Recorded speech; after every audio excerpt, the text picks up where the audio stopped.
Shabbat Shalom. Happy Sabbath. We're thankful that Yah has made it possible that we can meet here on this, the day of Shavuot. No, for most people, today is Sunday. And the reason they think like that is simply because they are on a different calendar. They are on the Gregorian calendar, whereas we are following Yeshua's biblical calendar. And so we have come to give him the honor and the praise and the glory that is due to him. Moreover, he had preset this day ahead of time and said he wanted to meet with his family on these annual feast days, and that's why we're here. Today we want to look at the subject, no bastard in the kingdom of Yah. No bastard in the kingdom of Yah. In earlier years, and certainly during the time that I was growing up, the term bastard was an insulting one, to the extent that it refers to a child or children who were born to parents who were not married to each other, male and female, may I deliberately add. That's what it was then, the term bastard. Now, when we look at that in the context of the scriptures spiritually, we are told that if we be in Yeshua, Yeshua being the seed of the woman, and the woman there in Revelation chapter 12 is Yisrael or Israel. If we be in Yeshua, then we are Abraham's seed. We're Abraham's seed. And so Abraham is our father, and Israel is our mother.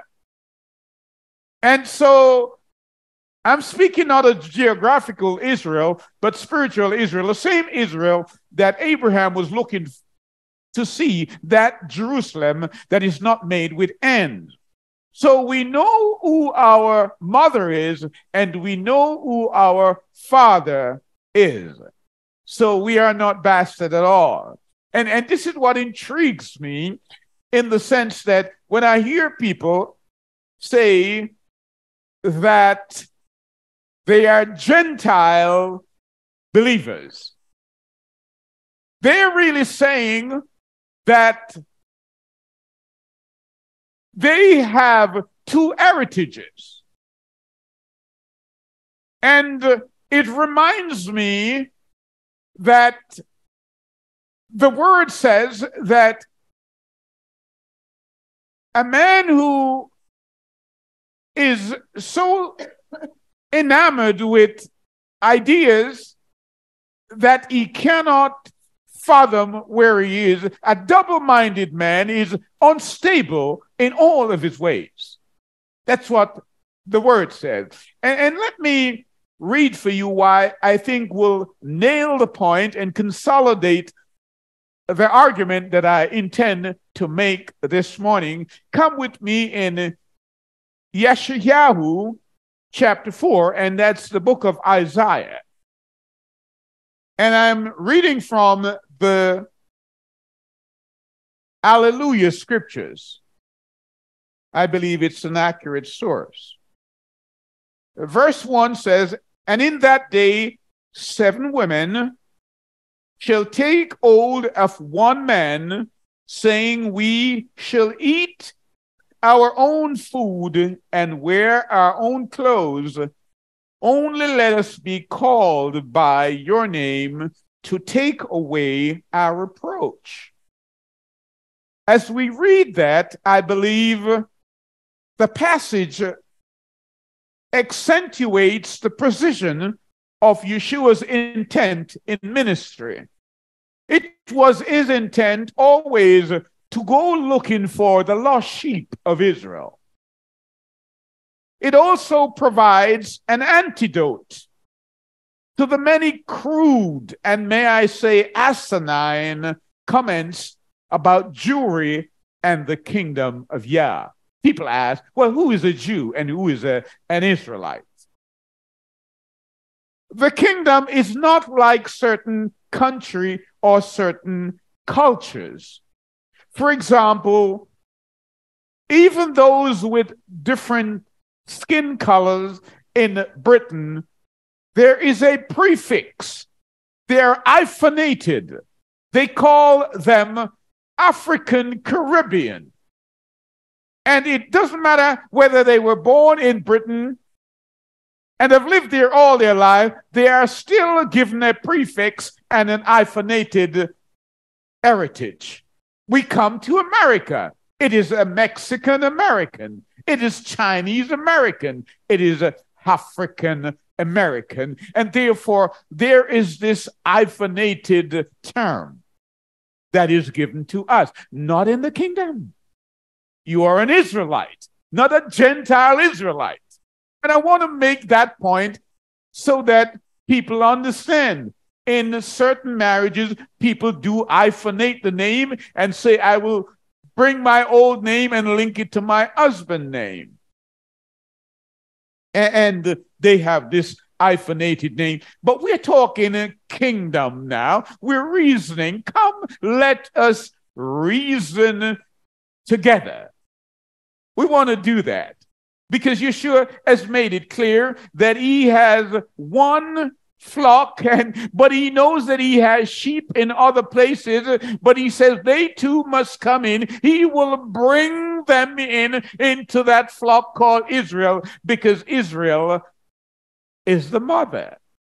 And so those of you who are lightering out there in other denominations saying that you are a Gentile, the word is here saying you've got to come into Israel, because on a day like today, you should not be missing the blessings that Yah has in store for the people. So we read in Isaiah that the 7 women were symbolic of the 7 periods of the assembly. We talk about Ephesus, we talk about Smyrna, we talk about Pergamum, we talk about Thyatira, we talk about Sardis and Philadelphia, and the era in which we are is Laodicea. Those 7 women, Isaiah wants you to know, and he's telling this ahead of time.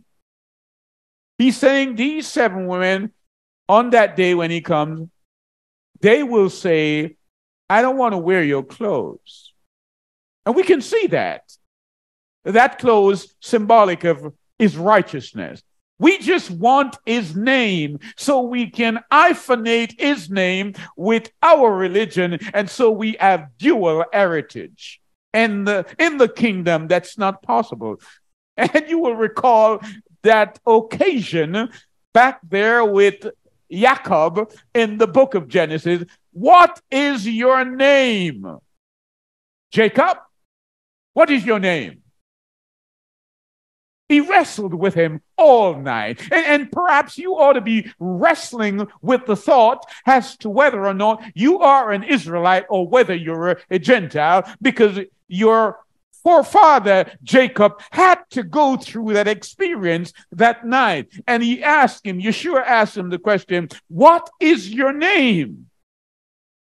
Now you will remember prior to that, when he robbed his brother of his birthright, he told his father that his name was who? Esau. So you have a name now, you call yourself that you're a Gentile Christian. When Yeshua asks you the question now, what is your name? You ought to respond, my name is Israel. Why? Because your forefather's name was Israel, and you come in his name. And so, because as I indicated yesterday, there are no Gentile gates. 12 tribes of Israel, not 12 tribes of Gentiles. And so we want to look at that situation today. We want to look at that because Yeshua says he is the good shepherd. And the good shepherd goes after the sheep and round up the sheep. And this is what he was constantly letting the people know. He's after to round up the lost sheep of Israel. And so you've got to come out from where you are and come in to Israel. And that's important for us to understand. I know that there are certain people who do not necessarily hold to such view because they have been taught creedal religion, and we are not into creedal religion. So come with me to the book of Matthew. Matthew chapter 1. Matthew chapter 1, so we could look at this and make some informed analysis from it. Matthew.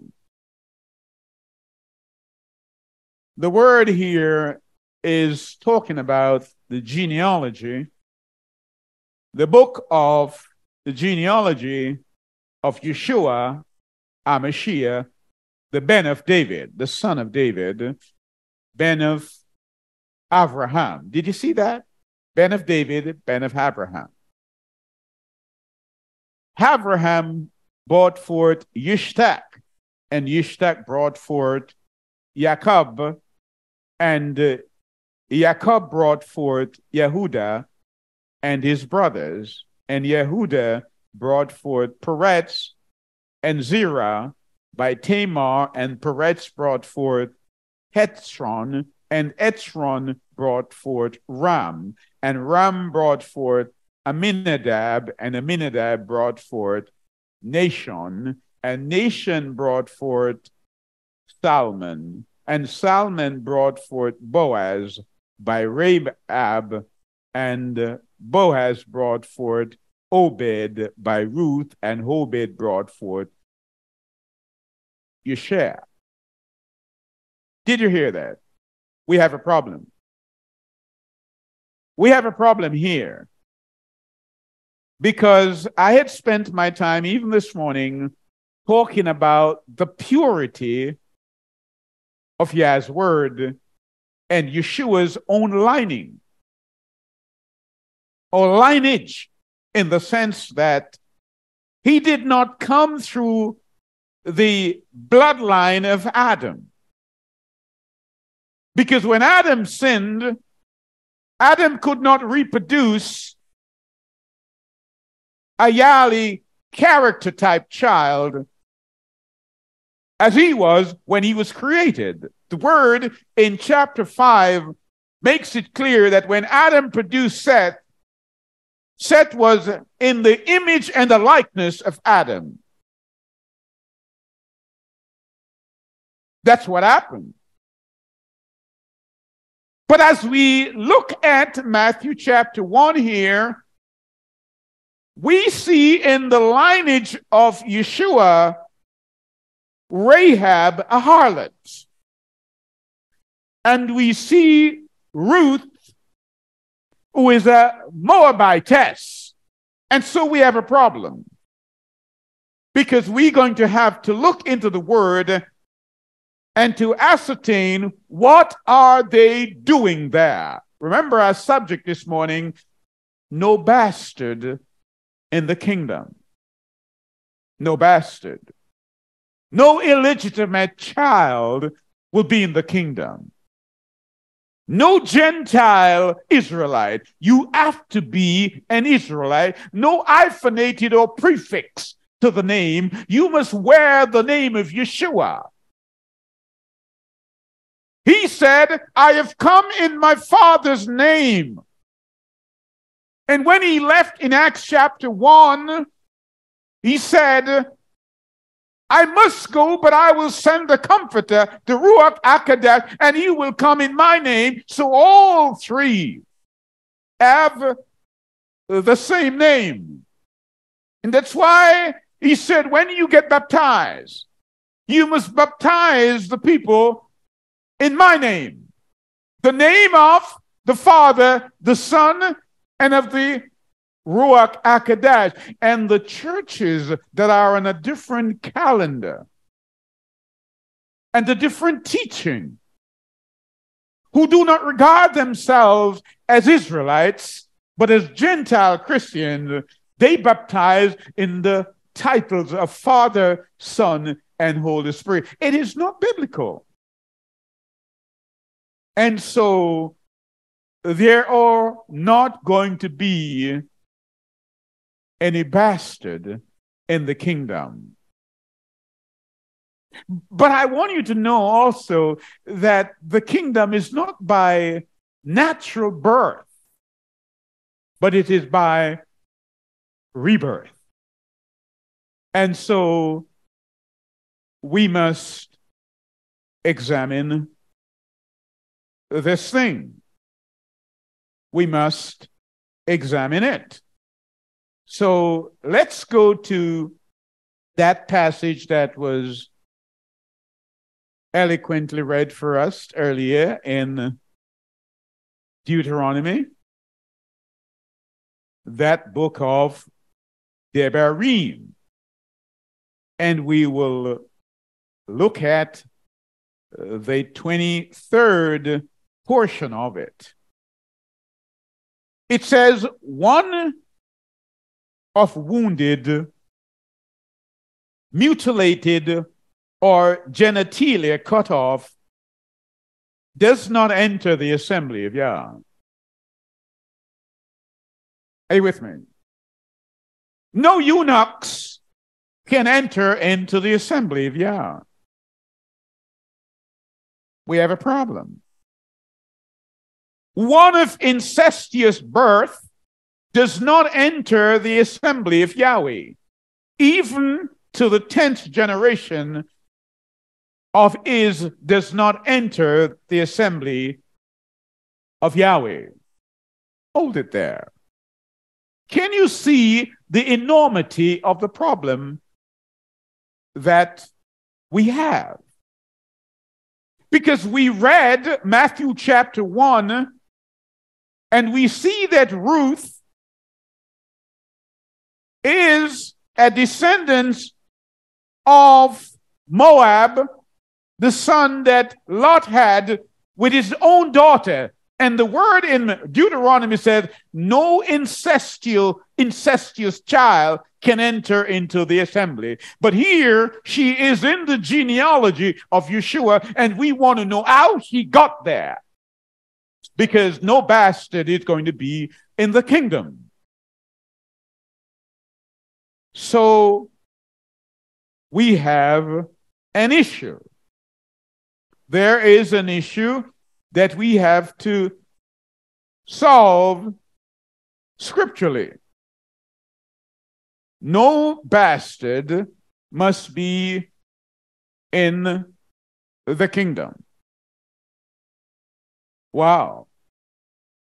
And so we see that Ruth and Rahab, who was an harlot living in Jericho, at the time when the spies went there, she and Ruth are now listed among those in the lineage of Yeshua.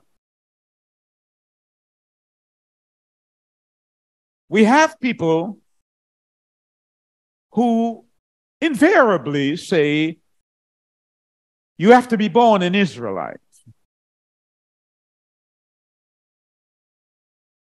And perhaps Nicodemus would have believed them. But on that occasion, when he came at night,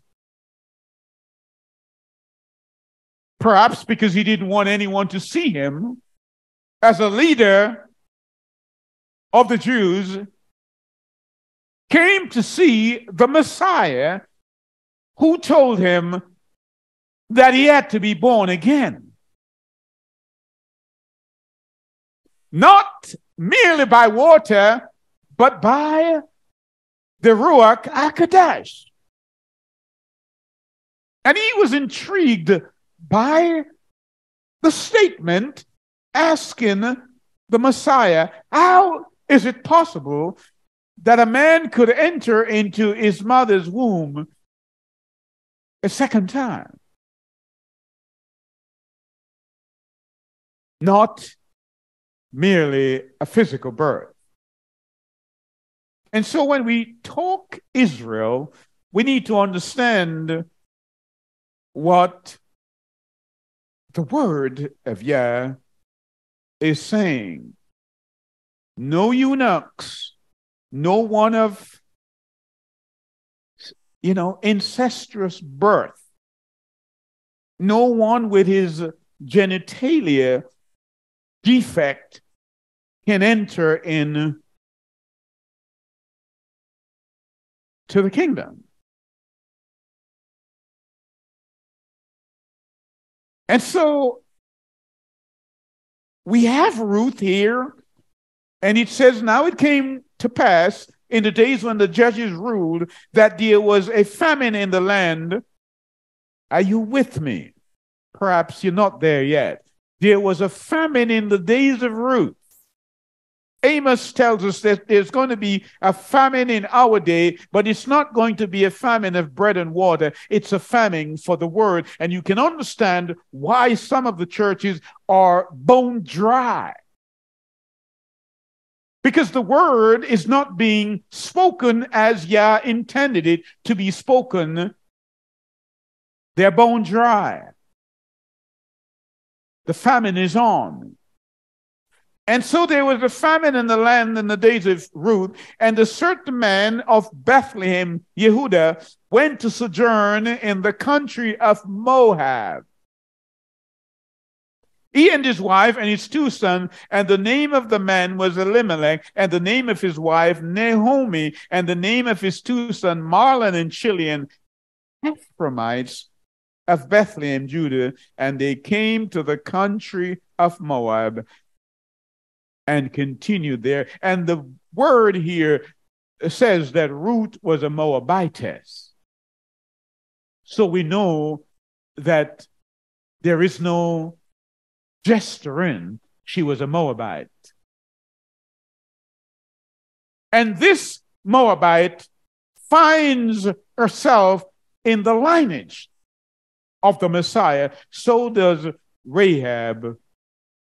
And these are people perhaps that we would turn our noses up at. But they are in there and we can't ignore them. We want to know, how do these so-called Goyim, Gentiles, make it there?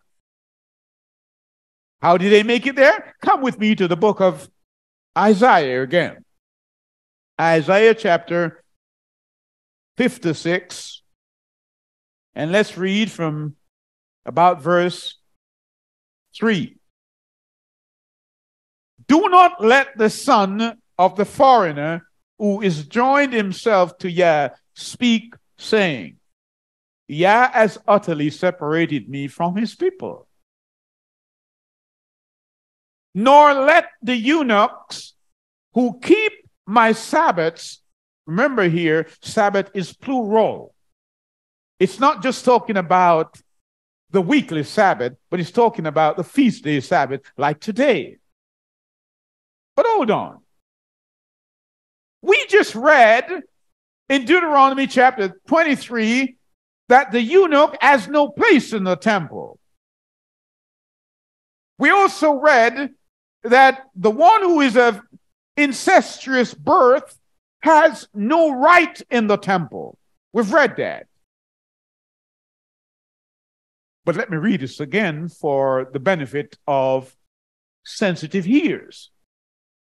Do not let the son of the foreigner who has joined himself to Yah speak, saying, Yah has utterly separated me from his people, nor let the eunuch, here I am a dry tree. For thus said Yahweh to the eunuch who keep my Sabbath and choose what pleases me. Did I not say being an Israelite is a choice? Here it is. And choose what pleases me, and behold, past my covenant. My what? My covenant. What's the covenant? We talked about that yesterday. It's the 10 words. My covenant.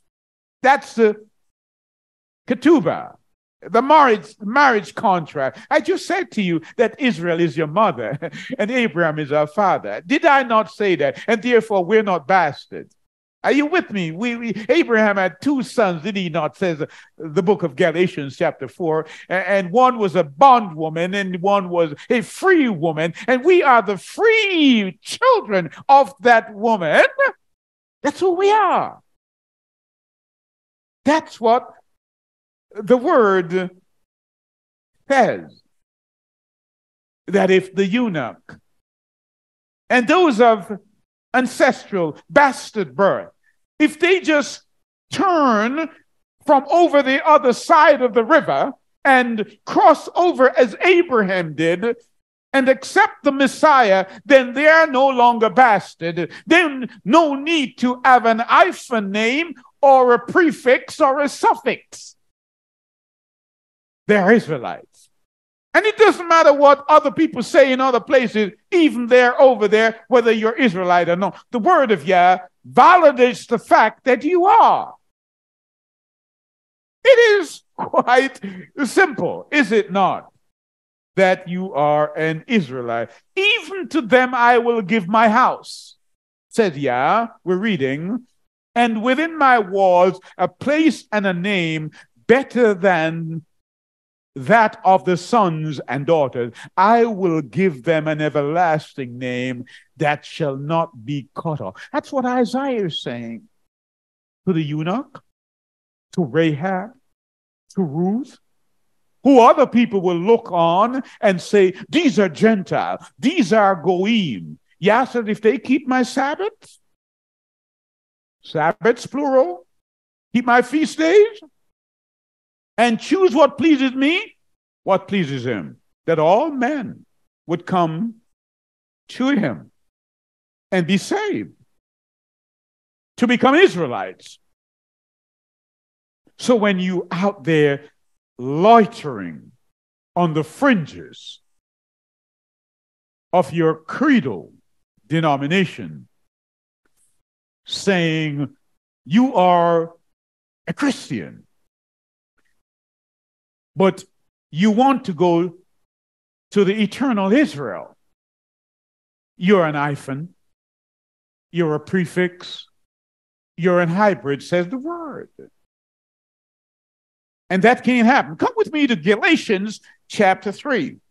Galatians chapter 3, just to nail this point in. And we will read from verse 27. For as many as you have been baptized in Yeshua. How many? As many as you have been baptized into Yeshua, have put on Yeshua. There is neither Jew nor Greek. Did you hear me? There is neither bond nor free. There is neither male nor female. If you have an intent to deal with neutral gender, then come here in Galatians and I'll talk with you. It's not talking about gender in terms of male and female. It is talking about spirituality here. Are you with me? For ye are one in Yeshua, Messiah, and if ye be Yeshua, then ye are what? Abraham's seed, and heirs according to promise. Did you hear that? There is a connective link between Yeshua and Abraham. That's what the word says. If you are in Yeshua, you are Abraham's seed. Now, I want to nail this point down very firmly so we understand what we're dealing with. Come with me to Genesis chapter 10. Genesis chapter 10, that's Bereshit. And we will read from verse 10. Well, let's read from verse 6. The word here says, and the sons of Ham, Cush, and Mizraim, and Put, and Canaan. Quite clear, isn't it? Very simple. There is no ambiguity here. Cush, Mizraim, that's Egypt, Put, Libya, and Canaan, these are the sons of Ham. And the sons of Cush, Seba, and Avila, and Sabta, and Rama, and the Sabticha, and the sons of Rama, Sheba, and Dedan. Verse 8, which is what I want you to see. And Cush begat Nimrod. He began to be a mighty one in the earth. He was mighty unto before Yahweh. Wherefore it is said, even as Nimrod, the mighty unto before Yahweh. So we want you to know that at the time that Abraham lived, Nimrod, the son of Cush, the son of Ham, was the king. That's important for you to understand. At the time that Abraham, our father, lived, Nimrod was the king, and at that time the world had one language, and it was Hebrew. Meaning that our ancestors spoke Hebrew. It's here in the word. When we read the book of Jasher, or Yesha, it says that Abraham's father, Terah, was a priest, oracular priest in Nimrod's court. He was working for Nimrod. Understand where I am going with this. Because sometimes we start in the middle of a theological sentence and we don't get to the start of it. Abraham's father was working for Nimrod. Abraham grew up partly in that household, and we also learn that Abraham spent part of his formative years in the house of Noah. In the house of Noah. Now, if you come with me to Joshua chapter 24, and we'll just read one verse there.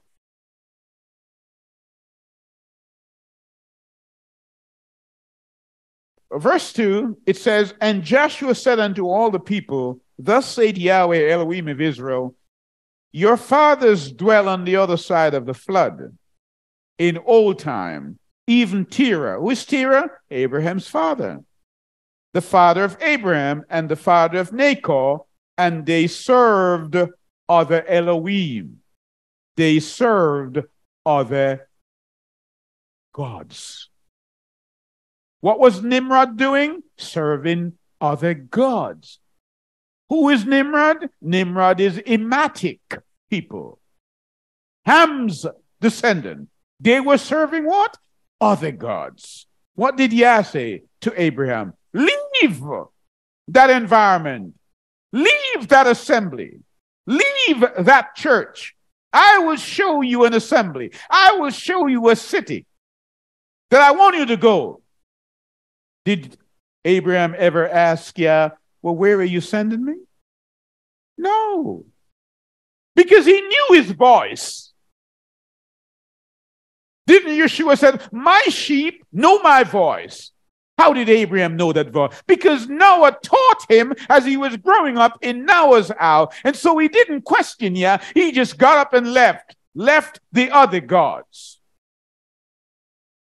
You really want to talk to me about ancient Africa or ancient Mesopotamia where Nimrod ruled? So when you talk about your culture, what are you talking about? Joshua said they were serving other gods. That's what he said.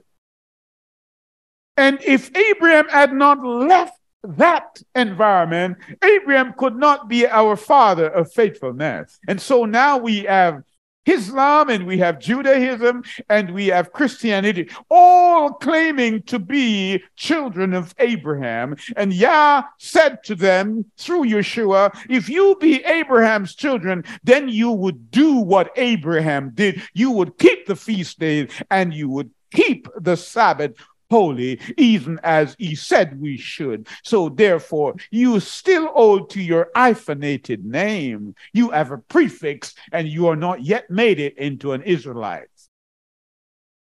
That's the word of Yah. And so we read here in the book of Ruth that Ruth gleaned from the barley harvest until today, until the feast of Pentecost, until the feast of Shavuot. How have you been gleaning? Are you with me? Today is the harvest of souls.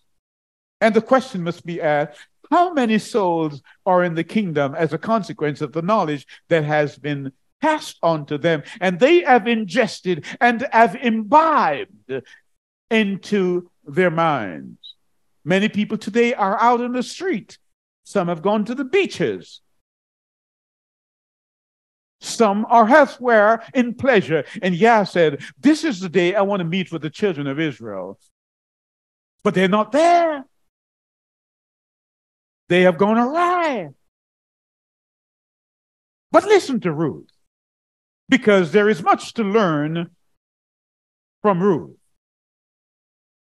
The word says that Elimelech, Naomi's husband, he died, and she was left with her two sons, and they subsequently died. And so she was feeling empty, distraught, no doubt. Her heart, feelings well up in her heart like a fountain.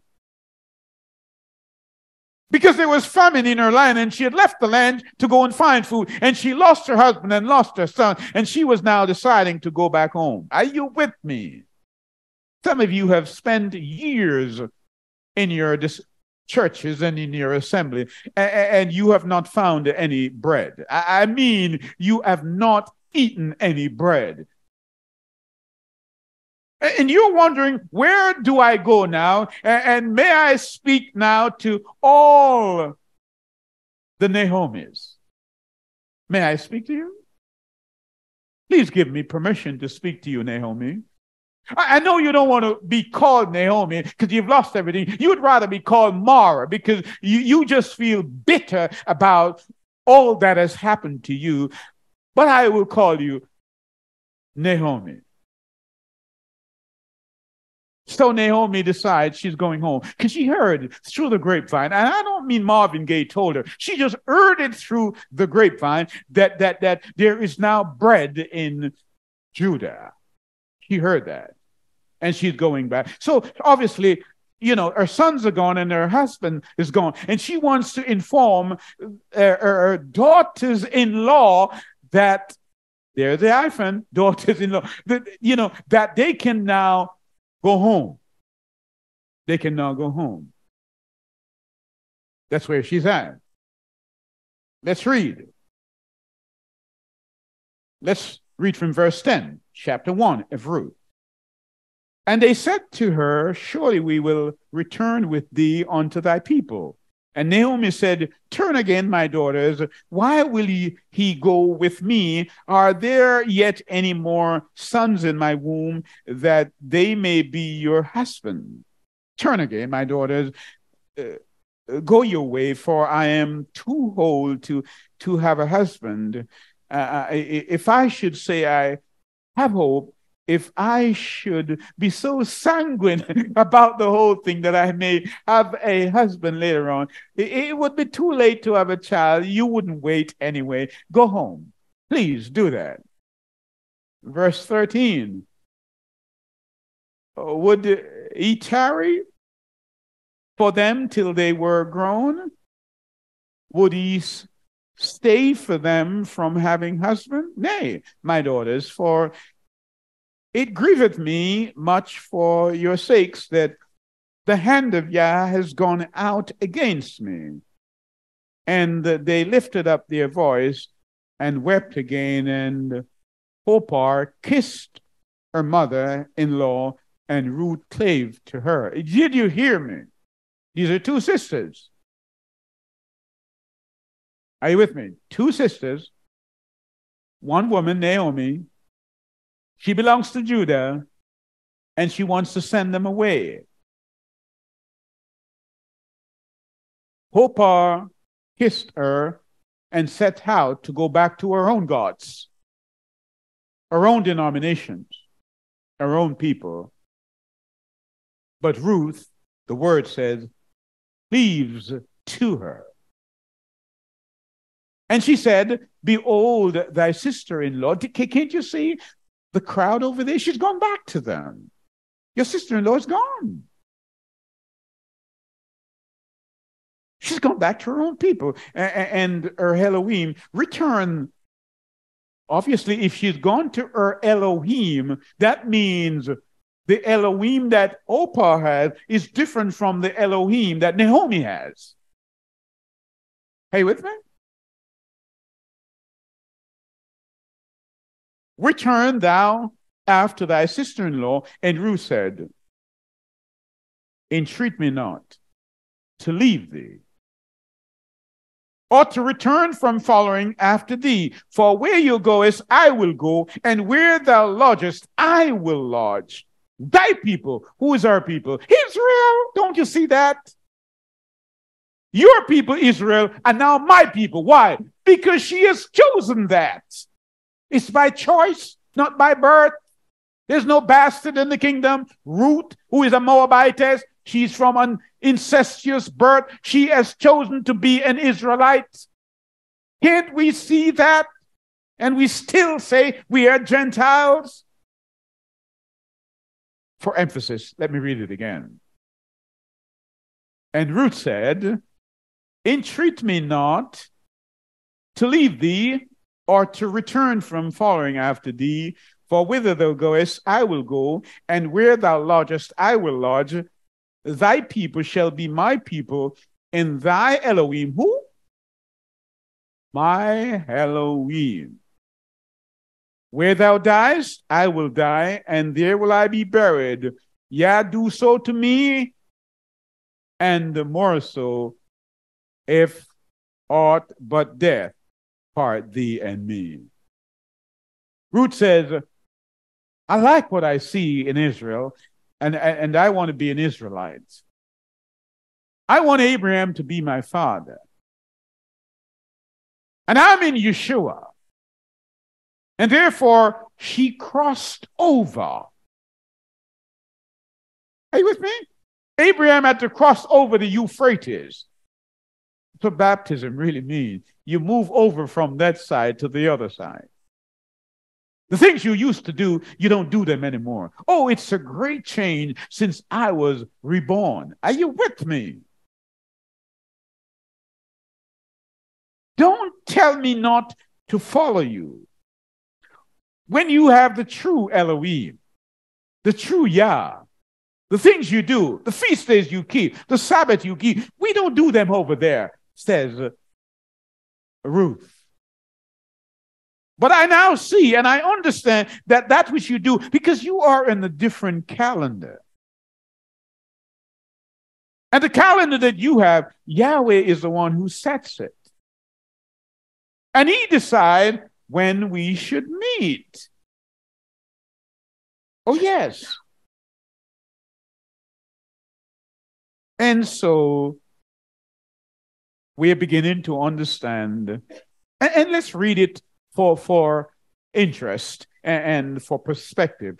Come with me to Bereshit 19:34-38. And it came to pass on the morrow, the firstborn said unto the younger, behold, I lay yesternight with my father. This is Lot and his daughters. Let us make him drink wine this night also, and Go thou in and lie with him, that we may preserve seed of our father. And they made their father drink wine that night also. And the younger arose and lay with him, and he perceived not when he lay down, nor when she arose. Thus were both the daughters of Lot with what? Child, yes, by their father. And the firstborn bare a son and called the name Moab. See what I mean? Ruth is from that line. She's a Moabitess. The same is the father of the Moabites unto this day. And the younger she also bare a son and called his name Ben-Ami. The same is the father of the children of Ammon in this day. So the Ammonites and the Moabites, they are children of incest. And we read in Deuteronomy, Devarim, chapter 23, that they don't belong. But Yah said, when they cross over, like Ruth did, and they begin to keep my Sabbath and keep my feast day, they can come into my temple. Isaiah tells us that in chapter 56. It's clear that there are not going to be any bastard. And if you continue to say you're a Gentile, then you're saying you exempt yourself and put yourself outside of the camp. You're not part of the commonwealth of Israel. You're not. Are you with me?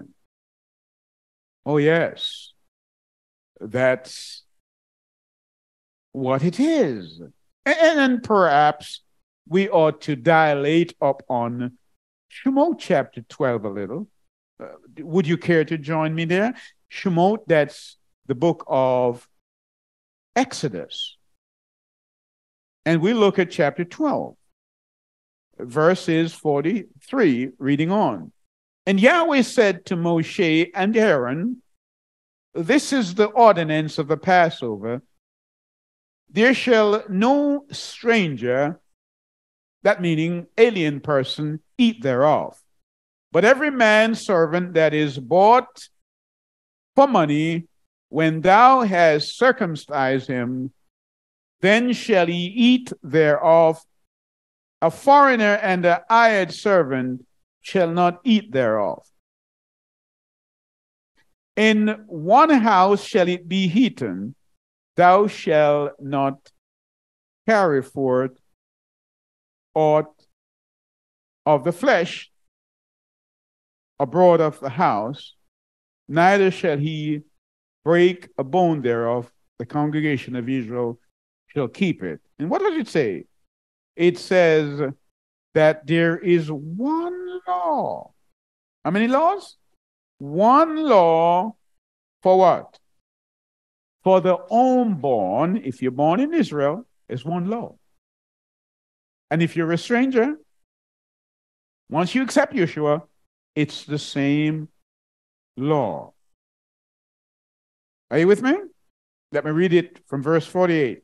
And when a stranger shall sojourn with thee, and will keep the Passover to Yahweh, let all his males be circumcised, baptized, because it's now baptism of the heart.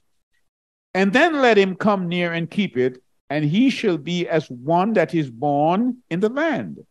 Did you hear that? When you get baptized, you accept Yeshua, it's as if you are born in Israel. That's what he says. For no uncircumcised person shall eat thereof. One law, verse 49, shall be to him that is homeborn, and unto the stranger that sojourneth among them. It's the same law. You don't have a law for Christians and a law for Israel, regardless of what you hear people teaching. It's not like that from the beginning. Never has been there. That's creedal teaching. Are you with me? So when you hear people talking, I am a Jew, a simple question to determine that: when were you baptized in Yeshua's name? Do you follow what he said? Remember yesterday what we discussed in Exodus chapter 19, Shemot? He said, if you shall obey me and do all that I say, what will I do? I will make you my primary people. That's what he says. I will make you a kingdom of priests. So we can sit quietly and console ourselves with the thought that we don't have to go out and in the marketplace and present ourselves in certain kind of robes to make people feel that we're Jews. And I'm not knocking the homeborn. It is good to be that. But you're sure, well, you know what? Let's look at Galatians chapter 3 and verse 16. What does it say?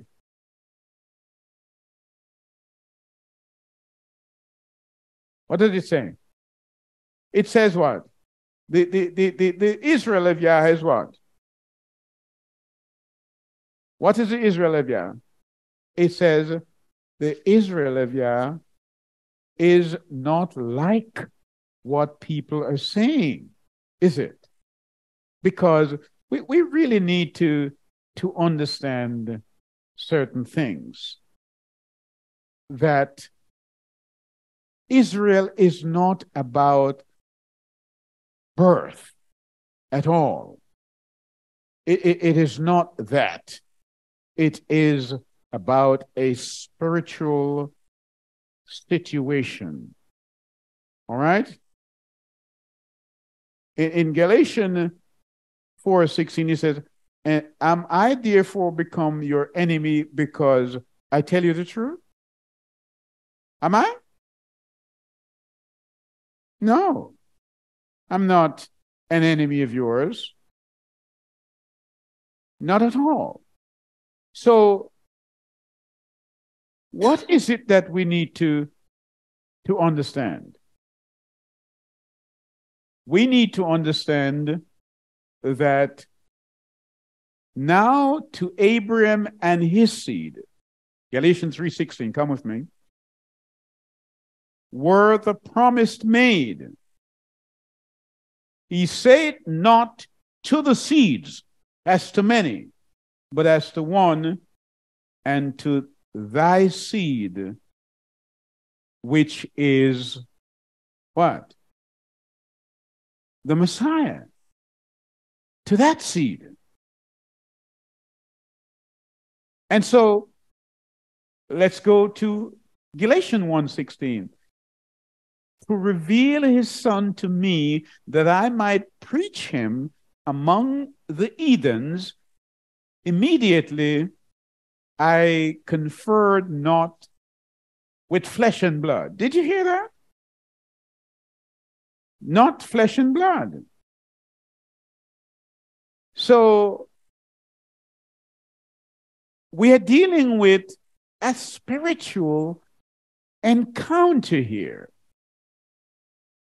So that people will give up the notion and think that being born are sending swabs to rabbis so that they can determine by the way they do this to determine whether you're a Jew or not, without even any interaction or knowledge of Yeshua, you're a Jew. That's fallacious, is it not? And so we really need to understand what is happening. Verse 17 of chapter 3 of Galatians, and this I say, that the covenant that was confirmed before of Elohim in the Messiah, the law which was 430 years after, cannot disannul it, should make the promise null and void. It can't do that. It cannot do that. So we need to understand that the Israel of Yah is not that kind of Israel. Not at all. And because ye are sons, Elohim hath sent forth the Spirit. What? That's when he comes today, according to Galatians 4:6. And because ye are sons, you and I are sons, Elohim hath sent forth the Spirit of his Son into your hearts, crying, Abba, Father. So that thou art no more a servant, you're no more a Gentile, but a son. And if a son, then a heir of Yahweh through Messiah. But then, when we know not Yah, we did not serve unto them which by nature are mighty one, just like Abraham, father, did. And so let's assume you were a Baptist, or you might have been a Seventh-day Adventist, or you may have been a Church of England. You say you're an Anglican, even though you were born in Africa. You're an Anglican. Let's say that. And we're not going to deal with the contradiction in terms of that statement, but let's say you're that, and you get baptized, and you accept Yeshua. You cannot remain a Baptist. You are an Israelite. I know that flies in the face of what you have believed up until now. I know that. But check it out in the Word, like the Bereans did.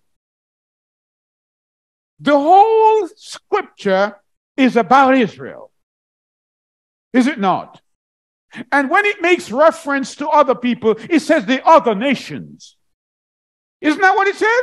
It's about a king and his kingdom and his people, his first family. We talk about first lady. The first lady here is Israel. That's what the Bible is about. Is it not? And if you found something else that says otherwise, please let me know. The first lady is Israel. And we are children of the first lady. And we don't wear an hyphen. And we don't wear a prefix or a suffix. We are Israelites. You tell that. Go on the mountaintop and tell it to them. We're Israelites. And perhaps it's even more deeper than that. Because you remember, don't you, that the Shemite Joseph went down to Egypt and he married an Egyptian woman. Ephraim and Manasseh were the products of that relationship. And when Jacob, in chapter 48 of Genesis, blessed those two sons, he said, put my name, Israel, on them. You didn't hear me? Those two North African boys, Jacob, our forefather, blessed them and says, put my name on them. They're Africans, but they're Israelites. And they carry that insignia to subsequent generations. So which will you choose? To be an African or an Israelite? I didn't see any African gates either. I see gates for the children of Israel in Revelation chapter 21. When I read Revelation chapter 14 and I see the 144,000, I see they come from the tribes of the children of Israel. When I read Revelation chapter 7 and I see the same thing, I see that they are from the tribes of Israel. So at what point in my experience do I stop and think and realize there is something here bigger than what I have been taught? At what time? So when I talk about my culture, do I talk about the culture of Nimrod, where they were serving other gods that Abraham was told to leave by Yahweh? Or do I talk about my newfound culture like Ruth? Entreat me not to leave thee from following after thee, because I won't do that. Where you go, I'll go. The same assembly you go, I'll go. The same Yah that instructs you is the same Yah that I want to instruct me. The same Torah that he gave to you that is filled with instruction, it's the same Torah. The same feast days you keep, it's the same feast day that I want. So stop it, Naomi. Don't give me anything else other than the bona fide, the original. I don't want the hybrid, says Ruth. And you know the story, don't you? She married Boaz, and Obed came forth, and then Jesse came forth. And of course, young David, a shepherd, just like Yeshua, a shepherd. And you remember that story when he brought lunch for his brothers, and he overheard this uncircumcised Philistine. We often hear these uncircumcised Philistines today on TV and elsewhere talking all kind of foolishness. Are you with me? If David was here, he would find a sling, wouldn't he? And so when he heard what the uncircumcised Philistine was doing, was berating who? The Yah of Israel. He said, what did he say? Notice that it wasn't David's assignment to kill Goliath. But those grown soldiers, including his brothers, they were there hiding, frightened. And David issued his lunch and put his lunch box down and asked again, what did he say? And they told him, he said, I'll take him on. Not in the flesh, but in the spirit. I'm going in the name of what? The Yah of Israel. That's the name I'm going in. Because, as a shepherd, when I was shepherding at night and the bear came and the lion came and they took a lamb, I ran after him, took it out of his mouth and slew him. Saul said, what? A little boy like you? Oh, yes. It was not by might that I did it. It was by the Spirit of Yah that I did it. He took one of my lamb and I left the rest. You heard what Yeshua said. Should you have 100 lambs and one should go astray? Would you not go after it? And that's why the word said, he's a man after Yah's own heart. And so when Yeshua comes back, he says, I will raise up the tabernacle of David. So where will you worship, Gentiles? Because David is from Yehuda. Are you with me? So, shall I remind you about the covenant as we close? Come with me to Jeremiah 31 to 33. Behold, the days come. When are the days? Now. Said Yah, that I will make a covenant with the house of Israel and the house of Judah. So how do you fix, you who are Gentiles? Not according to the covenant that I made with their fathers in the day that I took them by the hand to bring them out of Egypt, which my covenant they break, although I was an husband unto them, said Yah, but this shall be the covenant that I will make with the house of Israel after those days, said Yahweh. I will put my what?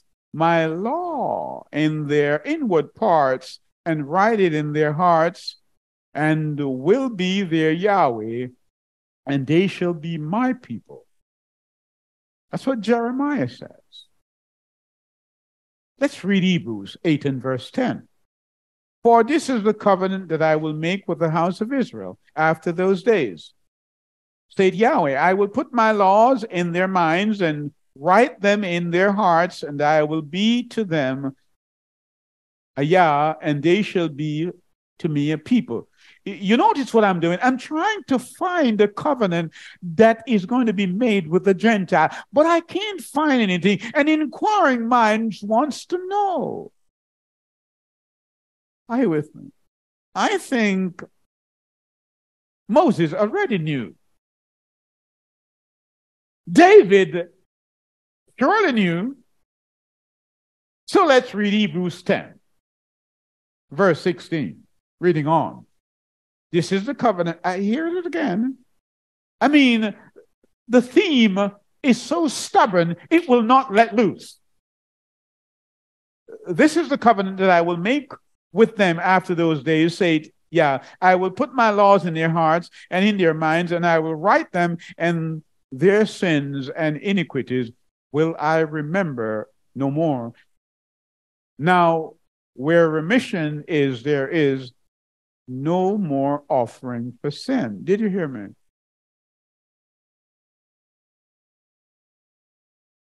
Oh, no more.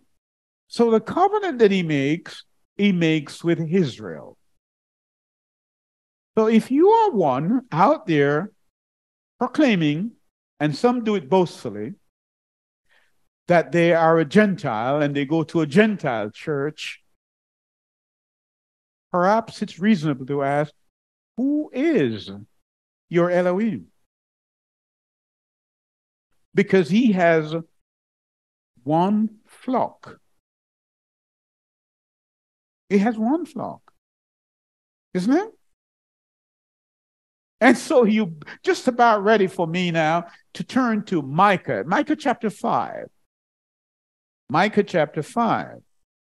And we'll begin at verse 2. But you, O Bethlehem Ephrahat, who are too little to be among the clans of Judah, from you shall come forth for me one who is to be a ruler over what? Israel, not Gentiles. Whose coming forth is from old and from ancient days. Are you with me? Therefore, he shall give them up until the time when she who is in labor will give birth. That's Israel. And he shall stand and shepherd his flock, is one flock. In the strength of Yah, in the majesty of the name of Yah is Elohim, and they shall dwell secure, for now he shall be great to the end of the earth. Are you with me?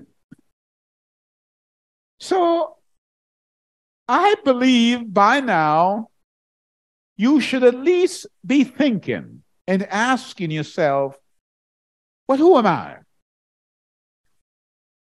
Who am I? Yeshua made it clear that my sheep hears my voice. He said that in John 10, verse 27 and 28. He says, I know them, and they follow me, and I give them eternal life, and they shall never perish, neither shall any man pluck them out of my hand. You didn't hear me. You have allowed, some of you, pastors and bishops and conferences to pluck you out. Yah says, my sheep, when they hear my truth, they know where I am. And how do you know? When you hear the word of Yah, you know where it's coming from and you know where to go. That's his word. He says, they know me. So come with me to Matthew 15. Matthew 15. And behold, we're starting at verse 22 now. And behold, a woman of Canaan. A woman of what? Canaan. Let's go back. This woman is from Canaan. She's a child of Ham. Let me get this right. Came out of the same course and cried unto him. Cried to whom? To Messiah, saying, have mercy on me. Oh yeah, thou, O son of David, my daughter is grievously vexed with the devil. This woman from Canaan, a child of Ham, came to Yeshua and said, have mercy on me because my daughter is filled with devil. But he answered her not a word.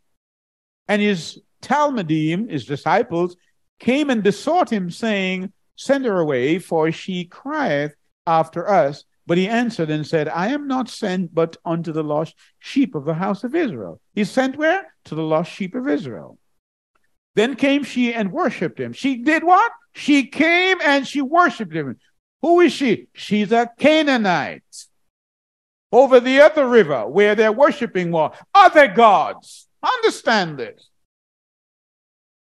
But she now meets Truth, who stands before her. And what did she do? She left what she was doing and she came and she worshiped him, saying, Master, help me.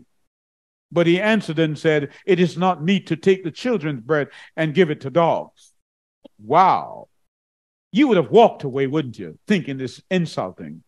And she said, truth, yeah, but let the dogs eat the crumbs that fall from their master's table. Then Yeshua answered and said unto her, how, woman, great is thy faith, be it unto thee even as thou wilt. And what happened to her daughter? Spirit left. This is a woman of Canaan. Whether you're a Baptist, Pentecostal, or whatever they taught you to be, Yah says, come to me and I will yoke myself with you. You who are laid down with the burdens of your environment, come to me and I will liberate you.